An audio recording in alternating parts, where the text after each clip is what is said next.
పహల్గామ్ ఉగ్రదాడిలో ఎవరైతే మరణించారో వారందరి కోసం అయితే కనుక రెండు తెలుగు రాష్ట్రాల నుంచి కూడా అనేకమైన నిరసనలు అయితే వినపడుతున్నాయి. క్యాండీ ర్యాలీ ద్వారా అయితే కనుక ఇక్కడ ఆచార్య రామాంజన సంక్షేమ సమితి ఆధ్వర్యంలో హైకోర్టు అడ్వకేట్స్ కూడా రోడ్డు మీదకి వచ్చి అయితే నిరసన వ్యక్తం చేస్తున్న పరిస్థితి అయితే కనపడుతూ ఉంది. మనకి హైకోర్టు అడ్వకేట్ డిఎస్ఎంఈ ప్రసాద్ ప్రస్తుతం అంతా ఉన్నారు. సార్ చెప్పండి, ఏంటి పహల్గామ్ లో జరిగిన దాడిని ఎలా చూడొచ్చు? ఈ నిరసన క్యాండిల్ ర్యాలీలు ఎక్కడ పడితే అక్కడ తెలుగు ప్రజలు కూడా చేస్తూ ఉన్నారు ఈ దాడిని నిరసిస్తూ. ఇది చాలా దురదృష్టకరమైనటువంటి సంఘటన. It's a black day. మానవత్వం పైన దాడి. ప్రపంచమంతా దిగ్భ్రాంతి చెందారు. పార్టీలు, మతాలు, కులాలతో సంబంధం లేకుండా ప్రతి ఒక్కరూ కూడా ఈ దాడిని ఖండిస్తున్నారు. ఉగ్రవాదం అనేది చాలా భయానకమైనటువంటి విషయం. ఇంత దుర్మార్గంగా వాళ్ళని మరీ వాళ్ళ పేర్లు అడిగి చంపడం అనేది మన యావత్ భారత జాతి చాలా చాలా బాధపడినటువంటి రోజు. అయితే ఒక చిన్న విషయం ఏమంటే, గతంలో ఒక రైలు యాక్సిడెంట్ జరిగితే కేంద్ర రైల్వే శాఖ మంత్రులు రాజీనామా చేసినటువంటి సంఘటనలు మనం చూసాం. అదేవిధంగా చాలామంది వారి వ్యక్తిగతంగా తప్పు లేకపోయినప్పటికీ కూడా వారి శాఖలకు కానీ వారి ఆధ్వర్యంలో ఉండేటువంటి సిబ్బంది కానీ తప్పు చేస్తే రాజీనామా చేసినటువంటి సంఘటనలు మనం చూసాం. కానీ దురదృష్టవశాత్తు ఏమంటే ఇప్పుడు అక్కడ కాశ్మీర్ విషయం అనేది మనందరికీ తెలుసు. ఆ విషయం అంతా జ్వలించిపోతూ ఉన్నప్పుడు కేంద్ర ప్రభుత్వం అక్కడ టూరిస్టులను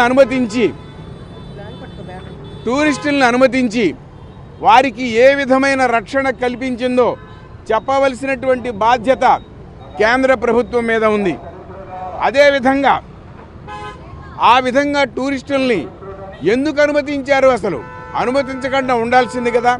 వాళ్ళ ప్రాణాలకి మీ భరోసా లేనప్పుడు మీరు అనుమతించకుండా ఉండాల్సింది.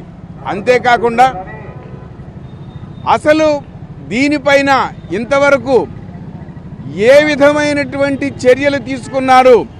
సంబంధిత అధికారుల్ని కానీ మంత్రుల్ని కానీ ఎవరినైనా రాజీనామా చేయమని చెప్పి అడిగారా? ఇటువంటిది ఏమీ లేకుండా ఏదో మమ అనిపించేసేటువంటి విషయాలు మంచిది కాదు. నేను మనందరి తరఫున ఒక్కటే విషయం కేంద్ర ప్రభుత్వాన్ని అడుగుతున్నా. ఏమంటే, మీరు ఒక సిట్టింగ్ సుప్రీంకోర్టు జడ్జితో ఈ మొత్తం ఎపిసోడ్ మీద ఎంక్వైరీ చేయించండి.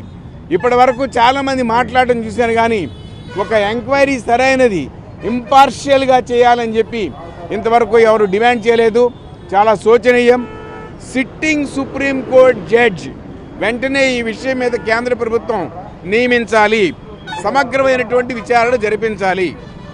మనతో హైకోర్టు అడ్వకేట్ మొహమ్మద్ సలీం పాషా గారు కూడా ఉన్నారు. సార్ చెప్పండి, ఏంటి అంటే టూరిస్టులందరినీ కూడా ఇలా చంపేయడం కానీ, అయితే అక్కడ హిందూ ముస్లిం అనే భేదంతో కూడా మాట్లాడినట్టుగా కూడా కొంతమంది టూరిస్టులు ఎవరైతే బతికి బయటకు వచ్చారో వాళ్ళు కూడా చెప్తున్న పరిస్థితి. మీరు ఒక అడ్వకేట్గా ఉన్నారు, మీరు ఒక ముస్లిం కూడా ఉన్నారు, అయితే ఎలా చెప్తారు?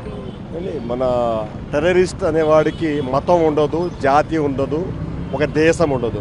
వాడు ఒక పిచ్చివాడు అనమాట. ఆ పిచ్చి వాళ్ళకి ఎలా మనం హ్యాండిల్ చేయాలో ఆ రకంగా హ్యాండిల్ చేయాలి. దానికి ఎలాంటి లేబుల్స్ పెట్టకూడదు మనం.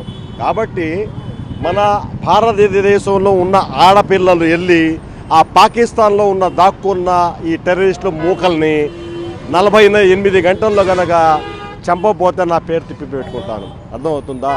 అది భారతదేశం పవర్ అది. కాబట్టి టెర్రరిస్ట్ అనేవాడు ఎవడైనా సరే మా భారతదేశంలో రావడానికి వడకాల. అలా చేయాలంటే ఒక రెజిమెంటు, పబ్లిక్ రెజిమెంట్ ఒకటి తయారు చేసేసి అదే పాకిస్తాన్లోనో కాశ్మీర్లో దాక్కున్న వాళ్ళని మా భారతదేశ ఆడపడుచుల చేత కొట్టిస్తామన్నది. ఇది ఛాలెంజ్. చిన్నప్పటి నుంచి కూడా హిందూ ముస్లిం బాయ్ బాయ్ అనుకుంటూ పెరిగిన వాళ్ళందరమే, కానీ మత విద్వేషాలను చూస్తుంటే ఎలా చూడొచ్చండి? అంటే వచ్చి ముస్లిం పైన కాదు హిందువుల పైన దాడి అంటూ కూడా ముస్లిం అలా ఏం కాదండి. దాంట్లో చచ్చిపోయిన వాళ్ళలో ముస్లిమ్స్ ఉన్నారు, హిందూస్ ఉన్నారు. First we are Indians, we born here, we die here, we survive here. కాబట్టి మనం ఇండియన్స్. ఈ దానికి మతానికి కులానికి ఇది మన ఈ దేశానికి మనకు అంటకొట్టకూడదు. ఇది చాలా అవసరం. ఇది శంకర పద్మశ్రీ కూడా ప్రస్తుతం ఉన్నారు ఇందులో. ఈ ర్యాలీలో అయితే క్యాండిల్ ర్యాలీలో పార్టిసిపేట్ చేసిన పరిస్థితి కనపడుతుంది. మేడం చెప్పండి, క్యాండిల్ ర్యాలీ చేస్తూ ఉన్నారు, పహల్గామ్లో జరిగిన దాడిని ఎలా చూస్తారు? చాలా దారుణం. మొత్తం యావత్ ప్రపంచం అంతా కూడా దిగ్భ్రాంతి కలిగించినటువంటి సంఘటన. దానికి తీవ్రంగా ఖండించడంతో పాటు ఈ రోజున ఇక్కడ ఈ కార్యక్రమం చేపడుతున్నటువంటి సందర్భంలో మీరు చూస్తూ ఉన్నారు, అన్ని మతాల వాళ్ళు ఉన్నాం. అందరం కలిసి ఇక్కడ ఆ ఉగ్ర దాడికి నిరసనగా కొవ్వొత్తులతో నిరసన తెలియజేస్తూ తీవ్రవాదుల్ని వెంటనే శిక్షించాలి అని చెప్పి డిమాండ్ చేయడంతో పాటు అమాయకులైనటువంటి ప్రజల్ని కాల్చి చంపిన దానికి ఆ కుటుంబాలకి ప్రగాఢ సానుభూతిని కూడా తెలియజేస్తూ ఉన్నాం, నివాళులు అర్పిస్తూ ఉన్నాం.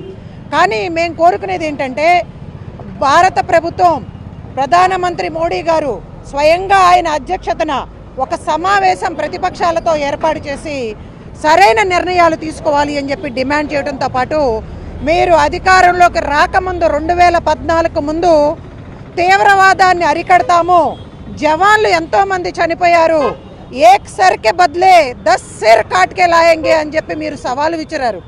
కానీ ఆ మాటలు ఎక్కడ పనిచేస్తున్నట్టు కనపట్టలేదు మోడీ గారు. మీకు ఒక్కసారి గుర్తు చేస్తూ ఉన్నాం, చెప్పనించుగా ఛాతీ అభి కోల్కే దికాओ, సమయ ఆ గయా, కోల్కే దికానే కా సమయ ఆ గయా. ఇటువంటి పరిస్థితి ఇంతకుముందు మనకు వచ్చినప్పుడు ఉక్కు మహిళ ఇందిరాగాంధీ గారిని ప్రశ్నించినప్పుడు మీరు పాకిస్తాన్ పైన అటాక్ చేస్తారా అంటే అటువంటి పరిస్థితి రాకూడదు అని కోరుకుంటా ఉన్నాను.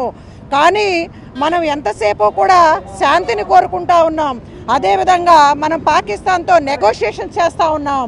కానీ ఈ రోజున మన సెక్యూరిటీనైన ప్రమాదంలో పడినప్పుడు ఉపేక్షించేది లేదు అని చెప్పి ఆమె గళం విప్పినప్పుడు పాకిస్తాన్ వణికిపోయింది. అదేవిధంగా మీరు చెప్పనించుగా ఛాతీ అని చెప్తున్నారు, కానీ ఆ ఛాతీని తెరిచి చూపించి మీ మాటలు పనిచేయట్లా, మీ మాటలి గారడి ఇంకా పనిచేయట్లేదు మోడీ గారు. తీవ్రవాదాన్ని అరికట్టవలసినటువంటి బాధ్యత పార్టీలకు అతీతంగా మనందరిపైన ఉంది. కాబట్టి మేము గాయపడిన వారికి కానీ అదేవిధంగా మృతి చెందిన వారందరికీ కూడా నివాళులు అర్పించి తక్షణమే కేంద్ర ప్రభుత్వం బాధ్యత వహించాలి, సెక్యూరిటీలో ఉన్నటువంటి ల్యాబ్స్లన్నిటినీ కూడా సరిచేసుకోవాలి అని చెప్పి డిమాండ్ చేస్తూ ఉన్నాం. అది పరిస్థితి. మొత్తం మీద ఏదైతే దాడి జరిగిందో దాడికి సంబంధించి కూడా ప్రభుత్వం పట్ల ఎలాంటి చర్యలు తీసుకోకపోవడం అయితే కనుక దాని గురించి వీళ్ళు ఆగ్రహం వ్యక్తం చేసిన పరిస్థితి కనపడుతూ ఉంది. ముందు ముందు కూడా ఇలాంటివి జరగకుండా ఉండేందుకు కనుక సెక్యూరిటీ ల్యాబ్స్లో కనుక వాళ్ళందరూ కూడా సరి చేసుకోవాల్సిన అవసరం చాలా ఉందని చెప్పేసి శంకర పద్మశ్రీ కానీ ఇటు అడ్వకేట్స్ కూడా చెప్తున్న పరిస్థితి కనపడుతూ ఉంది. వీడియో జర్నలిస్ట్ శివరామకృష్ణ, సాహిత్య బిగ్ టీవీ విజయవాడ నుంచి.